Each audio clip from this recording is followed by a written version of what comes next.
Welcome to LinguaWire English A2. Today, we have two stories, a pet feeder app outage, and new rules for data centers. To help you follow today's episode, full transcripts and vocabulary lookups are at linguawire.com.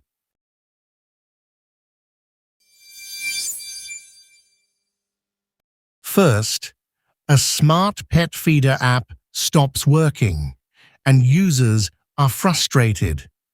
Now we go to Ella, our LinguaWire correspondent for technology. Thanks, Daniel. Yes, this story is about Petlibro and a system outage. Right. That outage left some people worried about their pets. It did. Petlibro says the problem was in its cloud server. That server helps the app talk to the feeder.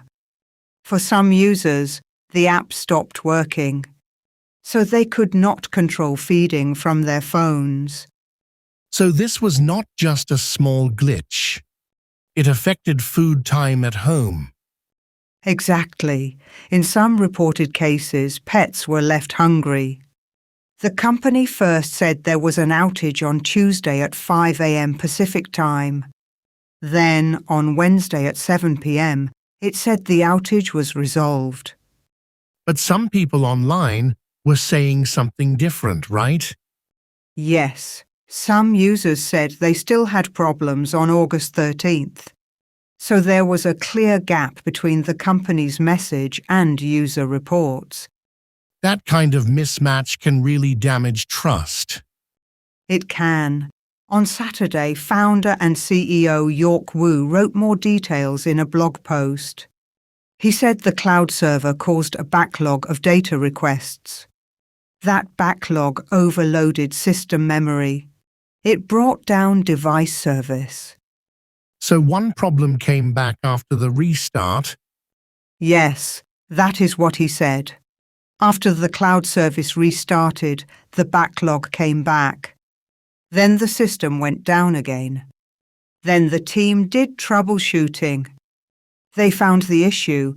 They patched a solution. That sounds like a long night for the engineers. It does.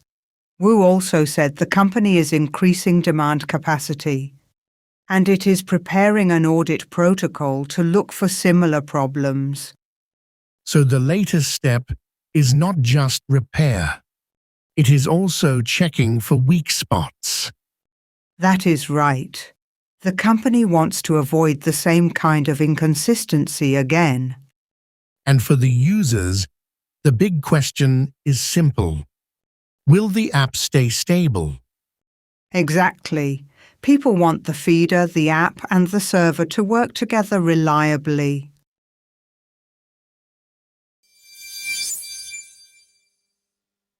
Next, cities and residents are fighting over data centers and power use. Now we go to Liam, our LinguaWire correspondent for technology. Thanks, Daniel. Yes, this story is about growing pushback against data centers. And the pushback is not just online talk anymore. No, it is showing up in public meetings and protests. In Phoenix, protesters shouted, "No rate hikes." They were reacting to a request for a 14% rise in electricity rates. That is a big increase for households. It is. The state's largest power company says its costs have gone up. It also says it needs to invest. It says this is to meet very high demand. But critics say ordinary people should not carry the burden. So the fight is really about who pays. Yes, and that is one reason data centers are under pressure. The company also wants to raise rates for large users, mostly data centers. That rise would be 45%. 45% is huge. Who is pushing back most strongly? People like Niall Bunger and William Carter. Bunger said the public should not have to protect corporate profits. Carter said large users should pay their own costs. That sounds like a wider argument about fairness. It is. There is also a second worry: water and energy use. Cities are now changing the standards. Data centers must meet these standards. In the past, many cities used standards from ASHRAE. ASHRAE is a building trade group. And now those old standards are being updated. Yes. A chair on the ASHRAE Data Center Committee said the old standard was still useful, but it needed updating. ASHRAE published a new standard last year. It is adding more detail on water and energy use. So this is not only about electricity bills. It is also about local resources. Exactly. Phoenix Mayor Kate Gallego said cities want data centers to bring local benefits. She also said they should protect water supplies and use clean energy. And the political side is moving too, right?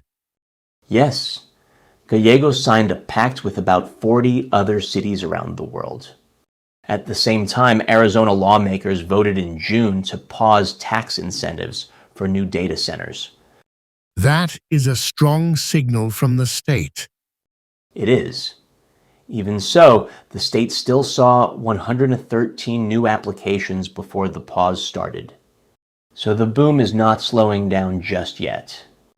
People are worried about growth moving faster than the rules.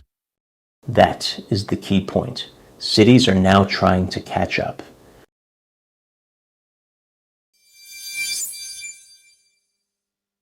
First, 3 words from the second story. The first word is rate. It means the price you pay for a service.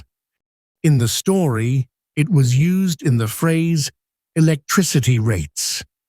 Example: my bus rate went up last month. The second word is burden. It means a heavy problem or cost. In the story, people said households should not carry the burden alone. Example: the new bill puts a burden on small shops. The third word is standard. It means a usual rule or level. In the story, cities were changing the standards for data centers. Example: our school has a high standard for safety. Now for 1 grammar point, be able to. We use be able to for the chance or power to do something. The app was no longer able to connect to devices. People were not able to control feeding from their phones. Repeat after me. Be able to connect.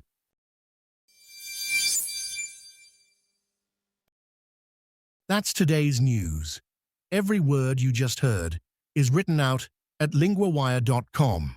The full transcript and a tap-to-check glossary for words you don't yet know. That's linguawire.com. Follow the show so we're there in your feed tomorrow. Speak to you then.